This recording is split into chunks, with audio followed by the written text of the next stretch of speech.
లేకున్నావు అవగాహన ఏంటే ముందు ఒకసారి నువ్వు ఏదైతే నీ ఎన్నికల ప్రణాళిక నువ్వు చదువుకో. ముందు నీ ఎన్నికల ప్రణాళిక నువ్వు చదువుకో అని చెప్పి అంటున్నా. నువ్వు ఏమేమి వాగ్దానం చేసినావు ముందు చదువుకొని ఒకసారి నెమరేసుకో అని చెప్పి అంటున్నా. నువ్వేమో ఏదంటే అది వాగ్దానం చేయొచ్చు, మేము ఏదైతే అమలుకు ఏ విధంగా కార్యాచరణ చేపట్టాలో మేము ఆలోచించి నిర్ణయాలు తీసుకుంటున్నాం. ఇవాళ ఏదైతుందో ఆయన ఆలోచన ఏంటంటే ఇప్పుడు ఎట్లా నడుపుతో చూస్తా రాజ్యం నేను ఇదేనా నేను కోరుకునేది? తెలంగాణ రాష్ట్రం ఏర్పడేదైతే మంచి కోరుకోవాలి. ఇప్పుడు ఏమన్నా భగీరథ వినియోగించుకో ప్రయత్నం చేద్దామని చెప్పాను నేను. నువ్వు మంచి కోరుకోవా? ప్రభుత్వానికి ఏదైతుందో వాస్తవంగా నువ్వు ఆర్థిక వ్యవస్థను చిన్న భిన్నం చేసినవు. 60,000 కోట్ల అప్పుతో అప్పగించబడ్డటువంటి తెలంగాణ రాష్ట్రాన్ని 6 లక్షల కోట్ల మించిపోయిందని చెప్పి అంటున్నాయి. వీళ్ళు కేవలం మిషన్ భగీరథని 40,000 కోట్ల, కాళేశ్వరం ప్రాజెక్టు 1,20,000 కోట్లు. నువ్వు ఎన్టీపీసీ ద్వారా ఏదైతుందో 4,000 మెగావాట్ల విద్యుత్ ఉత్పాదన పైసే పెట్టుబడులు పొందే అవకాశం ఉండేనే. దాని గురించి నువ్వు కేంద్ర ప్రభుత్వంపై ఒత్తిడి చేయకుండా నువ్వు యాదాద్రి పవర్ ప్రాజెక్టు కొత్త ముందు తీసుకుంటా అది 40,000 కోట్ల భారం అని చెప్పి అంటున్నా. చేసే గాడికి అంతా చేసి నిండా ముంచి ఏదైతుందో మొత్తం రాష్ట్రాన్ని అప్పులు ఉబ్బులకు నెట్టి నువ్వు నడుపు రాజ్యం ఎట్లా నడుపుతావు అని చెప్పంటే నువ్వేం భయపడాల్సిన అవసరం లేదు నాయన. మాకు ఆ సామర్థ్యం ఉన్నది, మాకు ఆ సామర్థ్యం ఉంది అని చెప్పి అంటున్నాను. నేను గతంలో ప్రభుత్వాన్ని నిర్వహింపజేసిన నడిపిన అనుభవం ఉన్నది.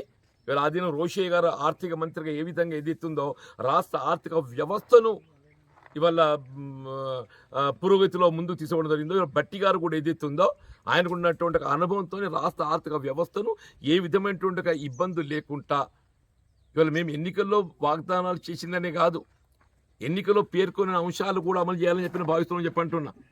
మీరేదైతుందో కేవలం రాష్ట్ర ఆదాయాన్ని సమకూర్చుకుంటానికి కొరకు మొత్తం తెలంగాణ సమాజాన్ని ఇవాళ మద్యానికి బానిసలు చేసింది మీరు.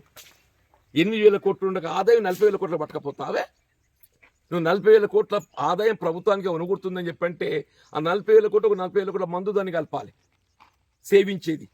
40,000 కోట్లు అవుతుంది.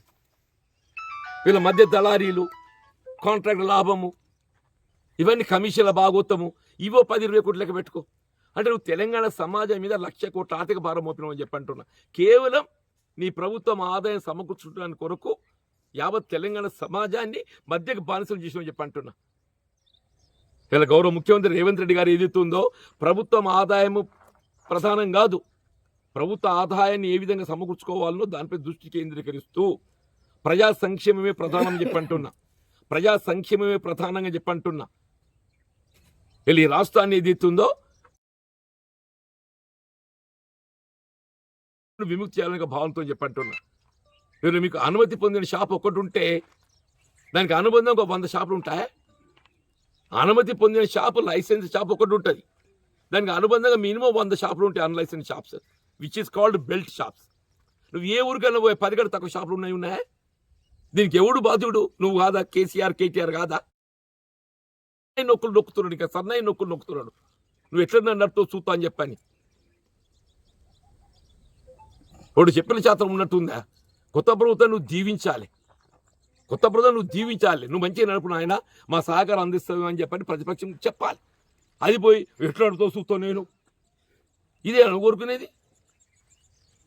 మేము తప్పకుండా కృతకృత్యులం అవుతాము.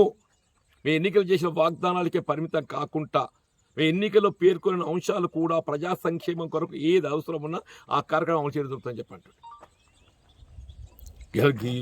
ఈ బెల్ట్ షాప్లో గీతా కార్మికులు ఉపాధి కోల్పోయినా పాపం, గీతా కార్మికులు ఉపాధి కోల్పోయిందని చెప్పి అంటున్నా. దాని గురించి ఎప్పుడైనా ఆలోచన చేసిందా? Thank you. సరే.